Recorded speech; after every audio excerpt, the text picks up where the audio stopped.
Lerato Sebata founded Procurement with Lerato out of love for the profession and years of experience.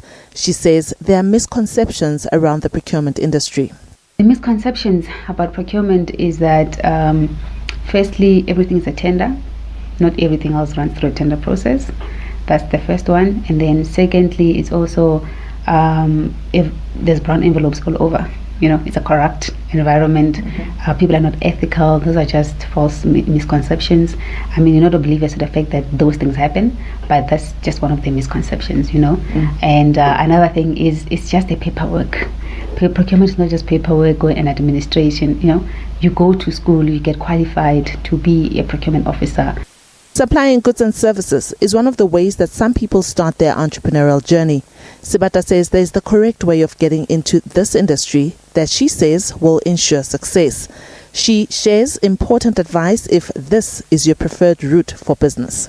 The first things first, as an entrepreneur, you must have your company registered. Okay?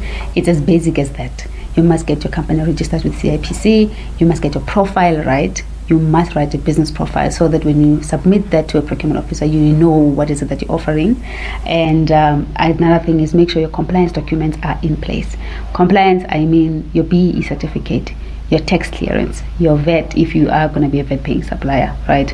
So you have to get those compliance documents right. And this is where some of them get it wrong. To do your due diligence, even as an entrepreneur, if you want to tender, due diligence is quite important in essence that if you receive an email now from Diabo at SABC, right, .coza, that might not be Diabo from SABC, could be some syndicate happening, fraudulent.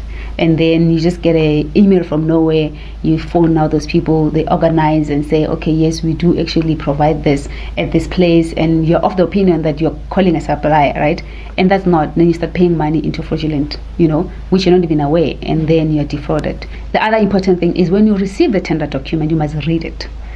Entrepreneurs don't read tender documents. They just go right into what must I supply, and they forget about a lot of things that's required. And when you read the tender document, you understand the requirements. That helps you also understand what is this evaluation criteria that's needed for you to qualify. What they shouldn't do, I think the important thing is to be a master of all, like I said, and not focus on anything, because then you're not really building a proper portfolio, a brand for yourself.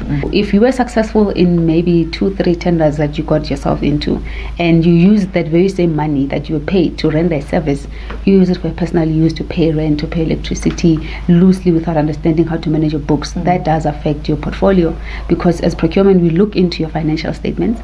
So if your financial statements are not in order, obviously you're not going to be one of the preferred suppliers. So you must manage your funds correctly so that you are also running a sustainable business. Sebata points out that tenders and bidding is competitive and one should be careful of pricing themselves out of the market. Price is very important. If you are then going to supply us with a service or a product, you don't just price the top of your head. You must understand the cost drivers of that which you're providing and what are your margins. Some people lose it on the pricing because they don't provide the profit margin that are sufficient or that is really reasonable. Some people will put 30% markup to something that needed only 15% markup. Then you're off the ballpark. So you have to make sure that you price correctly. Diabo Seto, SABC News, Johannesburg.